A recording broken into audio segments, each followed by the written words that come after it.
I'm good, Monica. I'm really excited to be talking to you. It's raining in England, but this is going to be my sunshine for today.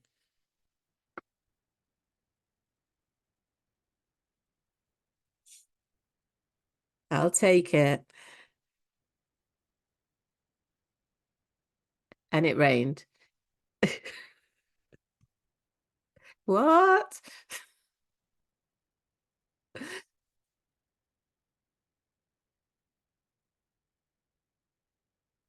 Mm. Yeah, exactly. It was all you.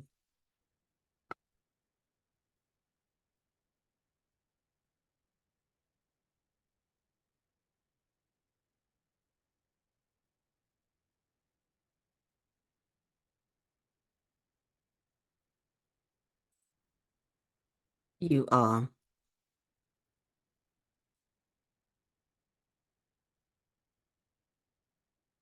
Well, being an author is a weird thing, but it happens in fits and starts. So most of the time, I'm just me. I just live in a very quiet place with my husband and my two dogs, and I just go about my life and try and fit some writing into my day. And then occasionally you put your author clothes on and you jump on a Zoom or you go to a book thing or a book club. So I wouldn't say that much has changed. I think it's really important to keep yourself real and to stick with people who you knew before you wrote the book. And I also think that the way to write is to live. So I'm just really all about living and getting new experiences.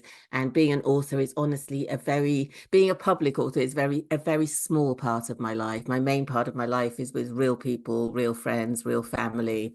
And so I try to keep it that way and try not to get too involved in the whole writer thing and the whole publisher thing, because I think that way lies madness. Oh, definitely. No, I love putting on lipstick and putting on some and talk and there's nothing authors like more than talking about their books. So yes, I do enjoy it, but it's in fits and bursts and real life is the main thing.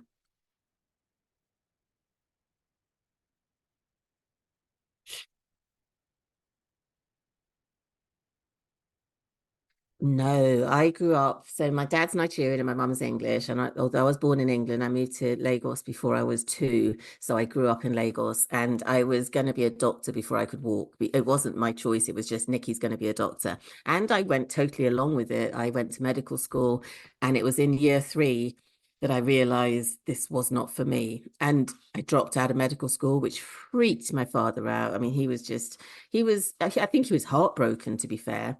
And it was very much, if you don't go back, you're on your own. So I ran away, ran to England, and I was very much on my own. I got a job in an advertising agency and realized that creativity was where I wanted to be.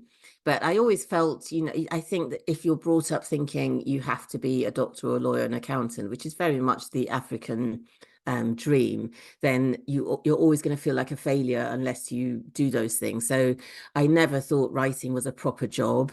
Also, I think you can't be what you can't see. So it was only when I started reading things like Chimamanda Ngozi Adichie or people like that, that I thought actually you can be a writer. It can be something that's worth having. But to be perfectly honest, I wrote Wahala when I think I started writing Wahala when I was 55.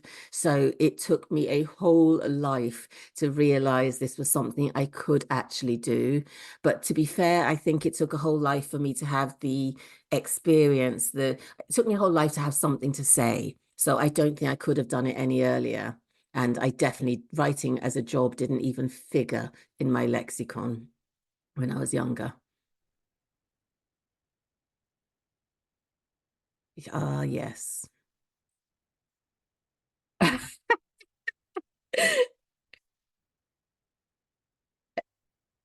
Okay.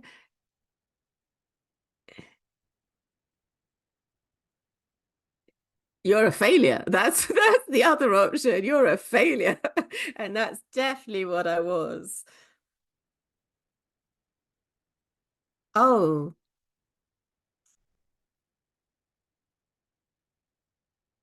absolutely. Even when you're doing really well, because I had a good career in advertising, it was successful, but I still had failure written on my head in big letters.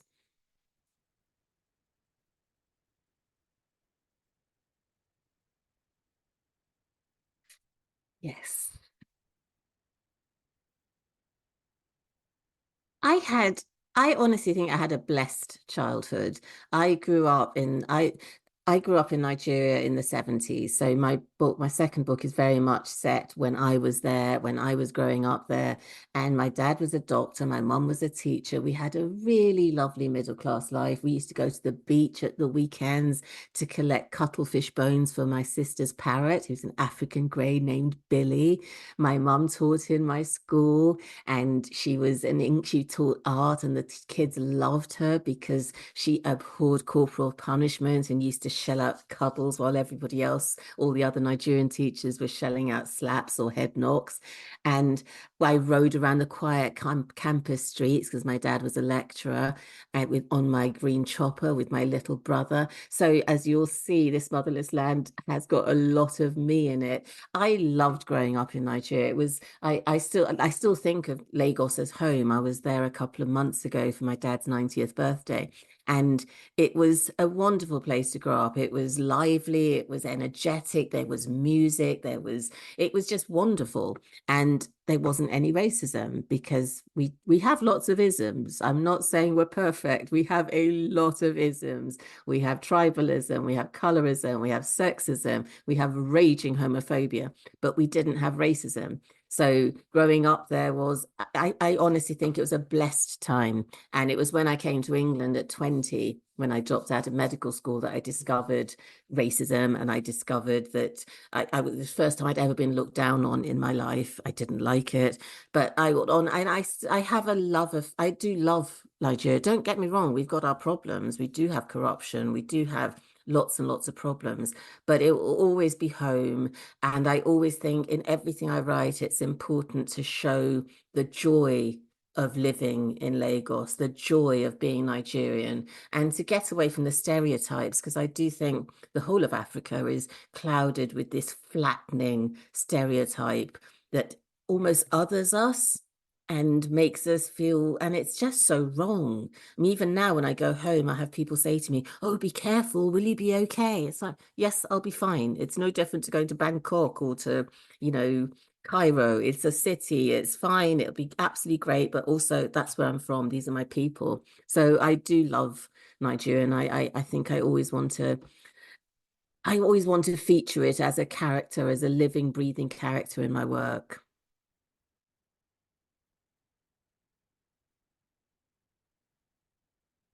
I love Ghana.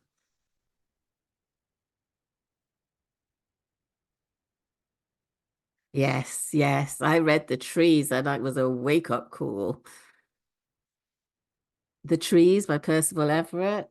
And I was honestly shocked. It's about um the it's awful. It's about the hangings and it's just an awful book. Yeah. Yeah, totally.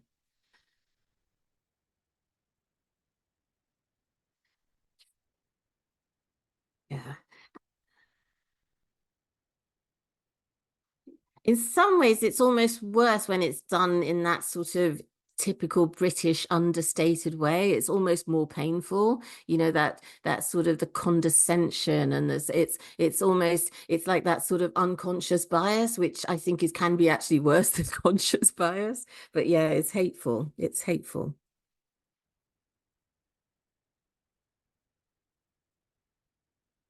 Yeah, yeah. Mm,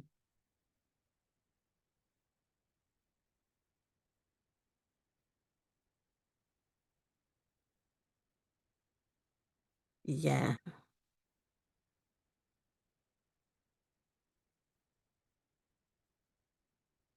Well, I do think it's taken me a long time to realize that I can be both, not half, and I can be fully Nigerian and I can be fully English and I can be both things at the same time. And I think it's actually wrong for someone to try and take one of them away from me or to try and make assumptions.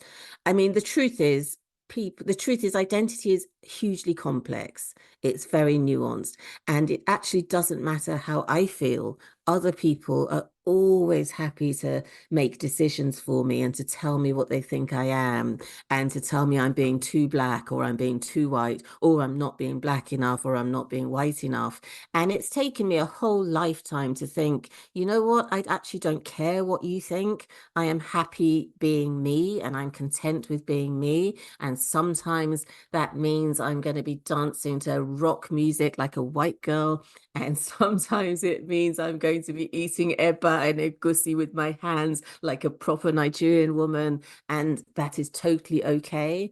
And I think you're always told to pick a side. And the truth is, I will never be white. I could say I'm white and people would just laugh at me, but I will always be black. But the truth, I think it's so nuanced, and I think race is complicated. I think it's also ridiculous, the whole focus on race and racism. I think in some ways, what I wanted to do with this book was almost poke fun at it and prod at it and show how ridiculous it is and how irrational it is. Because at the end of the day, it's all about privilege and prejudice. And there's always somebody who wants the whip hand and somebody who has to be the underdog. And I hope you always have to choose, but if I could choose, I would choose both.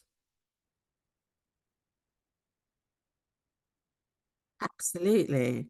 And also, I don't, my mother's white, my father's black. I don't want to, I love them both, and that you're allowed to do that. Yes. Yeah. Exactly. And I do code switch. I really do. I mean, genuinely, it's not even intentional. I code switch. If I was when I'm in Lagos, my voice changes, my syntax changes, I become loud. Nigerians are ridiculously loud and I love it. And we have exaggerated hand movements and we're very dramatic.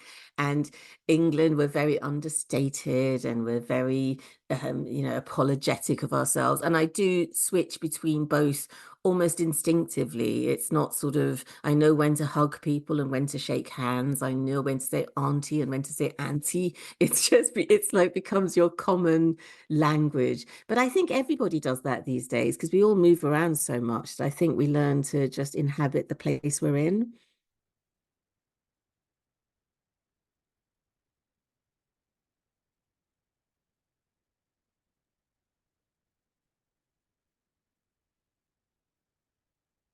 Exactly. Exactly.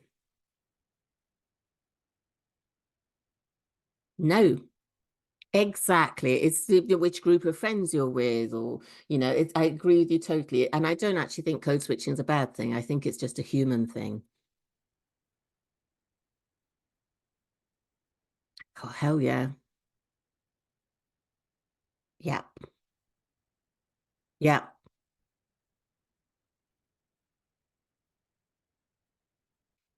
Yes.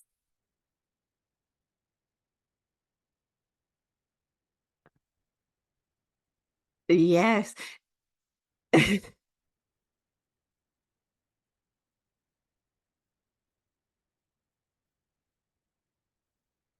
Well, Valhalla was snapped up by the BBC and Firebird Productions before it was even published. So, and I'm not writing the script. There's an incredibly clever lady called Teresa Ikoko, who's also Anglo-Nigerian, and she's writing the script. So that's great. And she's wonderful. She was BAFTA nominated for Rocks. She's a star. So it's a quite hands-off process. I mean, they're very collaborative and they're telling me what they're doing, but it's totally down to them. So for me, it was just this dream come true thing that my first book is going to be on the telly. Is I still have to pinch myself and say, is this really happening? Is this really happening?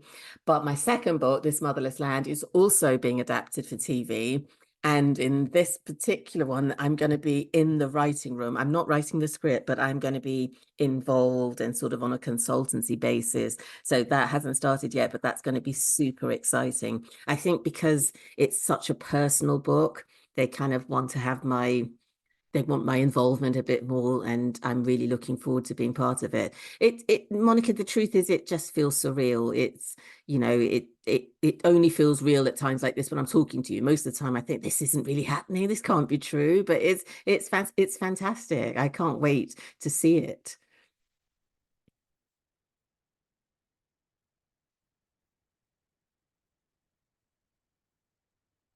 I agree. And we need all the stories. We need all the stories. We need the stories about slavery. We need the stories about trauma, but we also need joyful stories. We need positive stories. So I just think we need to be represented. You can't be what you can't see. So we need to see ourselves in literature and we need to see ourselves in film.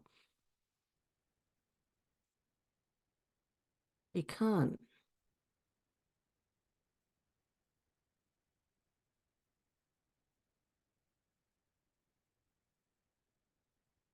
Exactly.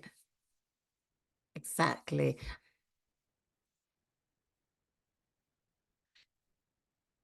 Monica, I'm exactly the same. And travel and reading is such a cheap way to travel. I've been to India, I've been to Korea, I've been all around America, even though I've only ever visited two places. And it's such a rich way of traveling and seeing how other people live and seeing another point of view. So I totally agree with you. Reading is just the best escape and the best way to learn.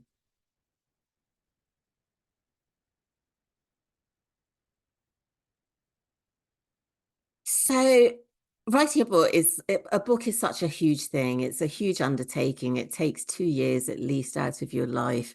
It becomes an all-encompassing thing while you're doing it. So you have to actually really love the idea that you're talking about, or you're going to spend 2 years writing about. And I played with a lot of ideas after Wahala. I thought about other friend groups and other contemporary things. And then I was rewatching Mansfield Park for the upteenth time. And the idea of this girl who's taken away from everything she knows and thrown into this strange alien environment where she has to prove herself over and over again, it just grabbed me and it wouldn't let go.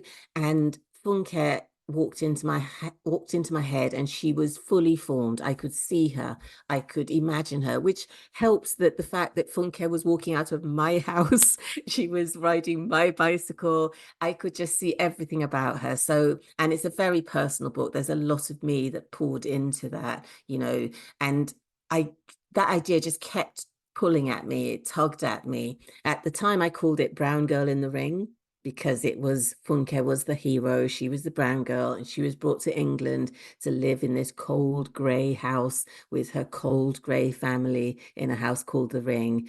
And I wrote the first draft, and I wrote it really quickly because it just poured out of me. But when I read it back, I realized it wasn't quite the right story. It wasn't the story I wanted to tell, and that the story was more complicated than that. And it wasn't just about Funke, it was about Funke and her cousin Liv. And it wasn't just about being taken away, it was about being put back. And it was also about love and whether love is important, whether love is strong enough to make a difference between surviving and thriving. And it was about mothers and what's worse, a wonderful mother who's dead or a terrible mother who's alive. And it was about the trauma you inherit and whether you can escape your legacy. It was a much bigger book than I originally intended, which was really annoying because it meant it was so much more complicated. I now had my little sweet book about Funke now turned into this mess that went across decades and went across continents. And it was almost this unwieldy beast that I had to pull together. But sometimes characters tell you what they need to do and you can't help it. You just have to go along with them. And looking back now, I think it was the story I wanted to tell. And it was hopefully a very balanced, nuanced story about belonging and about identity and about privilege and about place and about misunderstanding. So it's quite, but also hopefully it's an entertaining book because I really never want to preach. I never want to lecture people. I just really want to entertain them. And if they happen to take more out of it, then that's a bonus. Yes,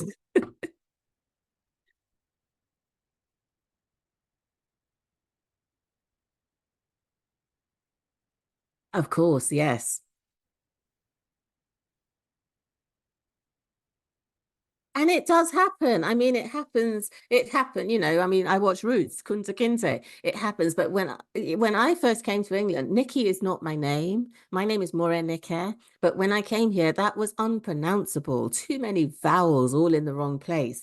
And you got people who can say Tchaikovsky or Dostoevsky, but no way can they say Nikki. So I renamed myself as Nikki in all, and that is about bending and twisting yourself almost out of shape in order to fit in. And I did that to Funke, and I turned her into Kate or Catherine. And then I did it again, sent her back and made, and these things are traumatic. I still now, when I hear Nick here, I look up and I think there's so few people now, my mom, my dad, my sister, my brother, a few childhood friends who still call me that. But it's was my name and it should have been my name. But I do think there's some progress. I think nowadays people are less likely to change. When you see people like Lupita, and you think, yes, thank goodness she's kept her name. I do think there's progress, but in 1978, there certainly wasn't.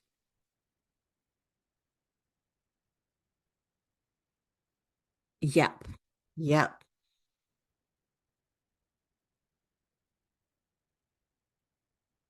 Exactly. And tell you that's what it's going to be, and you should be grateful.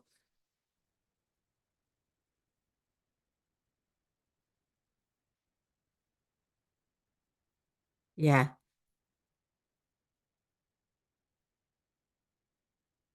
Yeah. She did.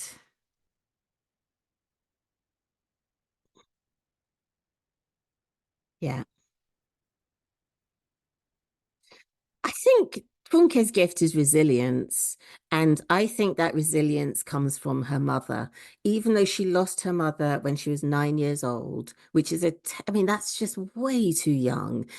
Her mother still was with her because her mother had touched so many people, and the people she touched were there for Funke. So I think there's a Nigerian saying Enyo Lashomi, and it's a Yoruba saying, it's really hard to translate, but it kind of means that people are my covering. People, people are what hold me together. People are what protect me. And whenever I think of that saying, Enyo Lashomi, it almost gives me goosebumps because I think it's so true that good people are what hold us up. They don't have to be family. They can be, but they don't have to be. They don't have to be friends. But Funke had huge resilience, and then she was held up by good people who were there when she needed them to be. And she never she didn't. I mean, I would hardly call her life blessed, but it was blessed.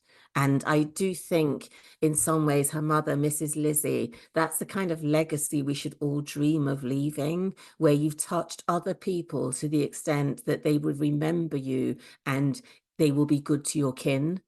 And I don't think you can leave more in this world than Mrs. Lissy left. So I got really emotional when I was writing it. I was sobbing at my desk over and over. So I mean, I suppose I did write with the intent to tug at the heartstrings, but I assure you it tugged at mine as I was writing it, because Funke is the best of them. She is. I think I put this quote at the beginning. It's from the Bible. Let the stone. She is like the family stone. She is the stone, the cornerstone. She is the best of them. So I do have a real soft spot for Funke. I think I love her.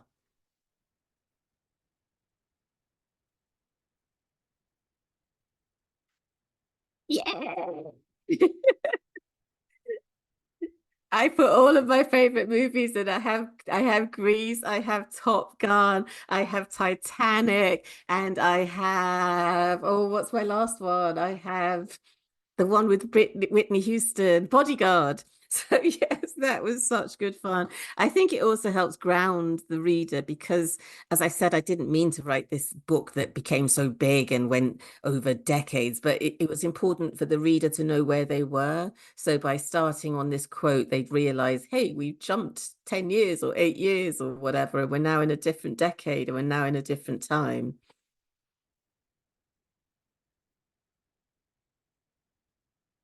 Yes.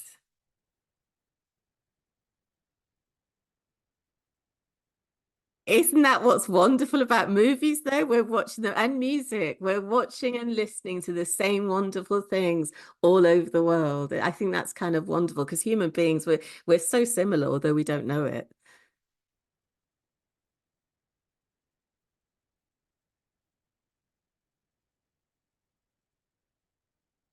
Yes. Yeah, yeah. And we used to watch this American program called Soul Train, and we used to practice our dance moves to Soul Train. And these guys with these big, perfectly round afros. Oh,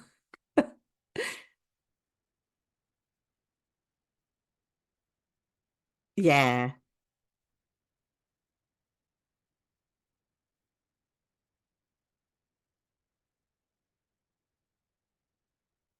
I know, spoiler.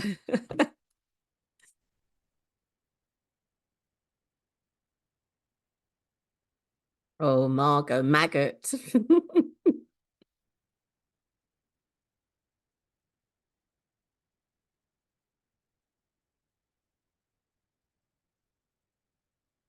Yes, yes. Well, I think I think I'm drawn to touch points that keep reverberating through a book. So you had the pearls, which start off very early in the book when Funke's putting them round her mother's neck and become two diff they're so different, the pearls on her mother's neck versus the pearls on Aunt Margot's neck. And even things like food, like the sherbet dip dabs. I just love this idea of anchoring points in a book that sort of keep you that it keeps the thread running all the way through and it stops it being this meandering saga. It sort of keeps you grounded a little bit. I also love food in books. So that in Wahala, somebody once said that it's basically a long jollof rice recipe. And I was like, yep, I'm down with that. I don't mind. And in this book, there's a lot of food. And one of the best things about being mixed race is having Nigerian food and British food and having both of them as your own and being able to claim them both. But yes, even Billy the parrot is almost one of those, he's not inanimate, but he's an anchoring point in the book. You meet him in the beginning and he's still there at the end. And there's something to me about it helping anchor the reader in time and helping keep the universe small enough for the reader to absorb that I just enjoy. I enjoy reading it in other books and I enjoy putting it into mine.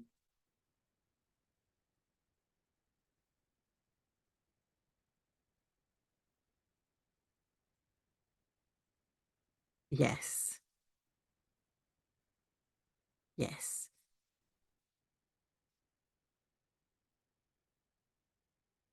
Yeah. And I think again, it's a bit like mirrors, how Mrs. Lizzie, Funke's mother, is so different from Liv's mother. And, Funke's mother would find joy and find community wherever she went, and Liv's mother would find joy and community nowhere. And I kind of like that juxtaposition because it's people, there's, nature matters and people's human nature does make a difference.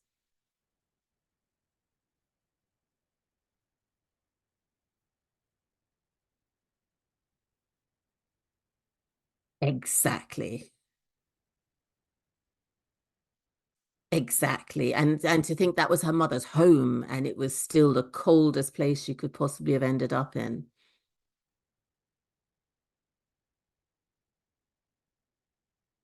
Yes.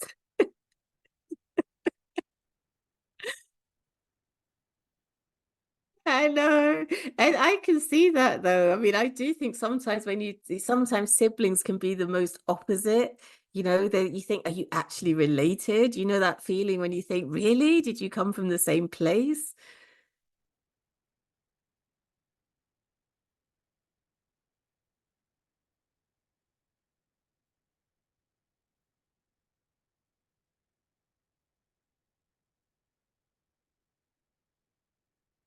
Yeah.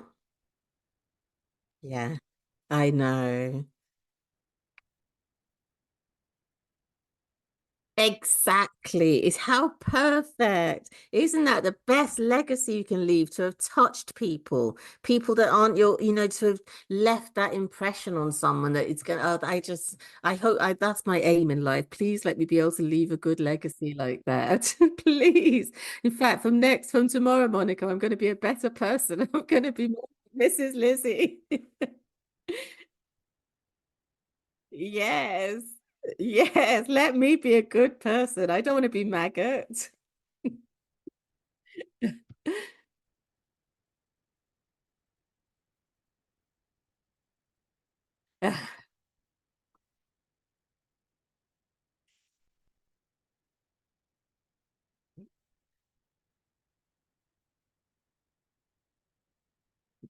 Yeah. And I actually think it was much easier doing it older because at 55 you kind of, you've kind of been around the block a few times. You've been hurt, you've been sacked, you've been promoted. You're kind of used to the ups and downs of the world. And I actually, firstly, I'm always amazed at young authors. I'm always amazed at how can you have something to say at 20 something? I didn't have anything to say. I was talking complete crap. So, firstly, there's that. But secondly, being published can actually be it can be quite a vicious, that they say you shouldn't go and look at your good reads and they say you shouldn't get obsessed by your reviews. But of course you do, and you take the criticism to heart. And I don't know that at 20 or 25 or even 30 or 35, I'd have been able to hack it. So I personally I'm all in favor of waiting till you're a bit older to be published, waiting till you've got something to say and waiting till you've got a really thick skin like mine that can handle feedback, not just bad feedback, but good feedback, because it's very easy to become, high on your own supply and think that you're amazing just because you've been lucky, because a lot of publishing is to do with luck. It's right place, right time, right reader, right. It's obviously hard work comes into it and hopefully talent comes into it. But I honestly think with publishing, like most creative things, there's also a lot of luck that comes into it. So I think being older has actually really helped me. It's helped me keep a sense of perspective. It's helped me not get too upset with a bad review or not get too big-headed with a good one. And it's also, I think, at this stage in your life, you realize what's important. When you get to my age, you've been through most of the emotions. You've had grief, you've had loss, you've had love, you've had, so you're sort of better at processing them. So I have to say, I am hugely in awe of how authors do it when they're younger, because I personally not sure I would have coped. I'm serious, Monica. I'd have been a basket case.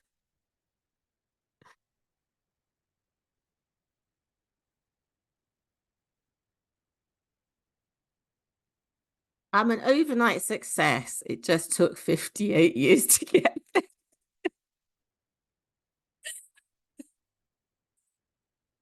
Yeah, exactly. Plus.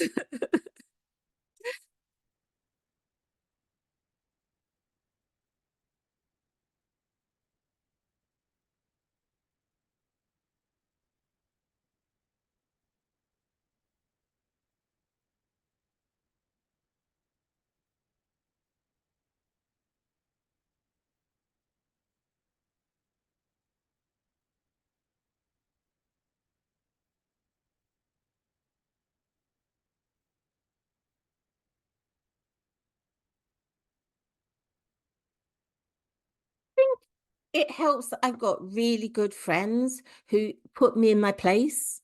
If I got high on my own supply, they would be the first people to tell me. I think it helps that I love reading, so I am reading 2 books a week minimum, and I'm reading things that are so much better than anything I could ever dream of writing. So it's easy to see, look, there's so much room for me to do better work. I think it helps that I I live in the country, so I walk a lot. So I think being grounded in, just everyday normal stuff, cooking your own food, cleaning your own toilet, just real life really helps. And I think it's also good that I really like my life.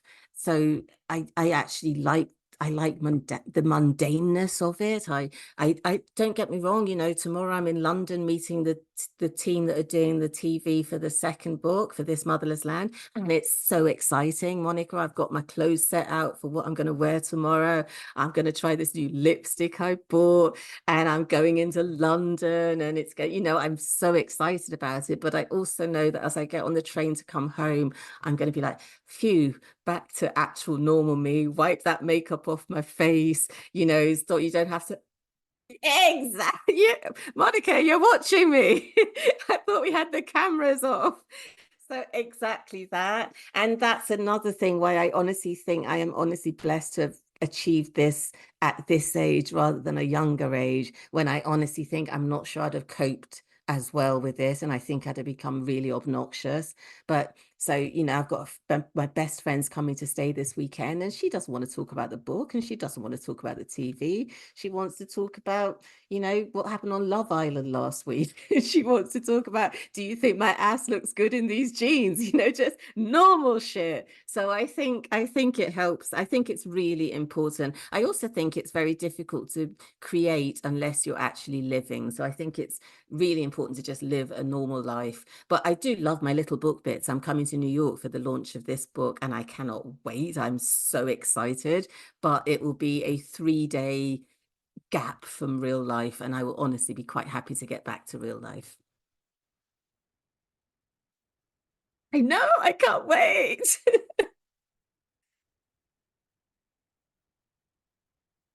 I'm going to Brooklyn. I've got friends who live in Brooklyn. I'm really excited. I'm going to walk over the bridge like a proper tourist.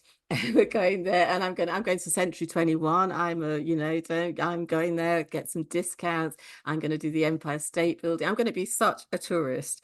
I'll be there with my phone out, and I'm really looking forward to it. I worked in New York for a year, years and years and years ago, so I love it. So I'm really excited about it, and I'm going to go to every Barnes and Noble and say, "Do you know who I am?" Just like a proper Nigerian girl.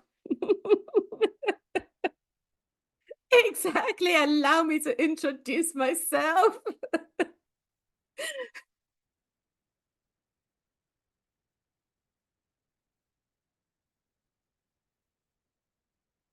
Oh, goodness. I would say read. I think reading is the best way to learn how to write. I think the more you read, all my childhood wasted reading was not wasted. It was really time well spent. So I think read a lot. I think read really good books that will inspire you. But I also think you should read really rubbish books, because if you read a really crap book, you feel better about yourself when you think, hey, if that got published, I can get published. And that's really important. And I think the other thing to do is to just write, because when you start writing, you find your voice. One of the best things anybody's ever said to me, and it was a really good friend, as she turned around and said, when I read Wahala, I could hear you. It was like you were talking to me. And I think that is the trick, to find your own voice, and therefore it will be authentic. I tend to write about what I know, and it's all fiction. I make it up, but it's grounded in where I've been and so you can speak authentically. I think authentism is just I think it shines through writing. If you read a book that doesn't feel authentic, you're quickly knocked out. It's very hard to suspend disbelief if something jars you. So I think read a lot, practice writing a lot, do a few writing prompts. I think social media, Bookstagram is great for that. You can get people that give you, write 100 words on rain, or write 100 words on a parrot. And it's like a muscle, practice. And also live, because if you live, you've got something to talk about. So the older you are, the better, the more life you've had.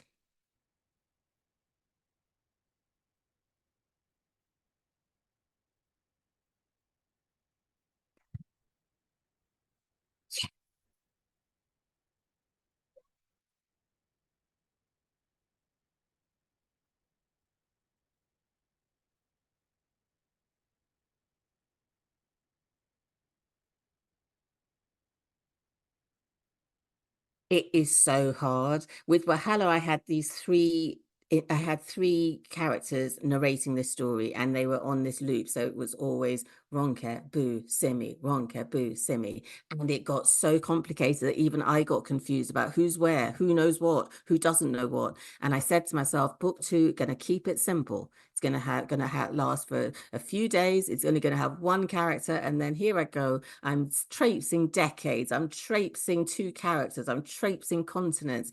And Monica, I got lost. I got confused. I couldn't work out where I was, who knew what. Does she know she's alive? Does she know she's dead? Where is this person?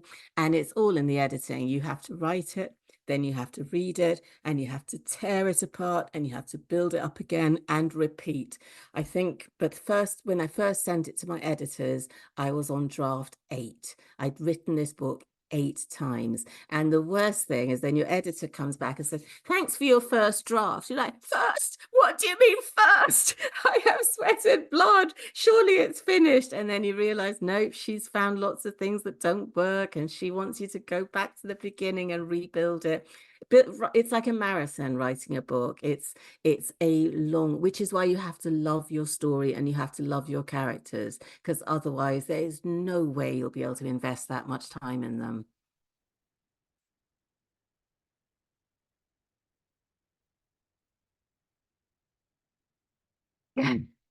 Next book is going to have one character, one day, maybe a dog, one person and a dog that can't talk. Oh,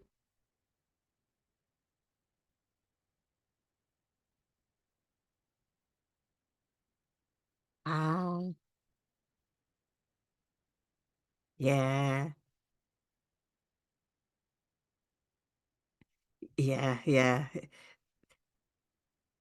yeah, a lot happens.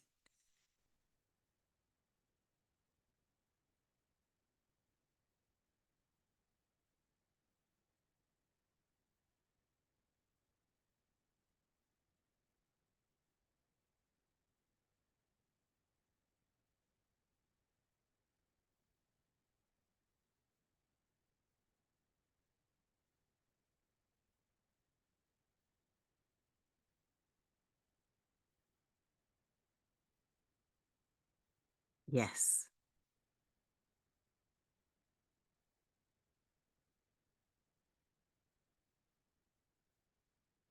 yeah.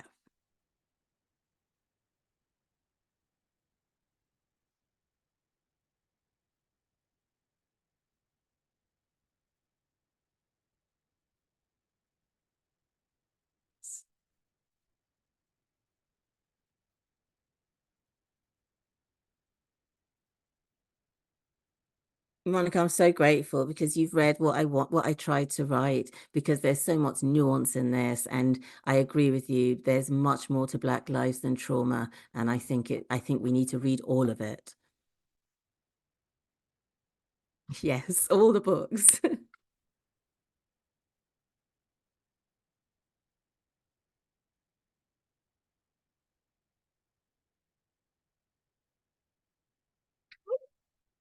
So I'm on social media. I'm on Twitter or X or whatever that man is calling it now. And I am at Nikki O May, and I'm on Instagram as Nikki May Writer. And I spend way too much time on social media. I should be writing book three, but instead I'm there tweeting and Instagramming. So please follow me, please stay in touch, and hopefully Wahala and this Motherless Land will be on our TV screens before long. And hopefully, if I stop going on social media so much, I will actually get knuckled down and get on with book three. I don't know. Book three is really big. I can see it. I can feel it. I'm getting to know my characters, so it feels real. And I think there might be one more, but who knows? I don't know. I don't know how many stories there are. There's so many stories to tell, though, aren't there? There's so much to talk about, and I am obsessed with seeing people like me on the page. So one thing you can be sure about is every book I write will have someone my color, my background, with my mixed heritage on the page. And I struggle to think of a book I will do that won't go to Nigeria, because it's always an excuse to go home.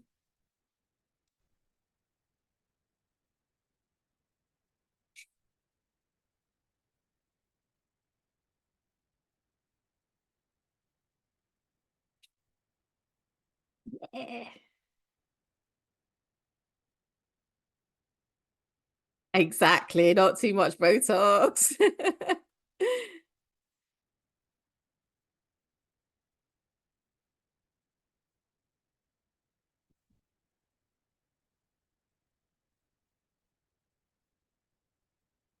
Thank you, Monica. Thank you for doing what you do. And one day I will meet you in St. Louis.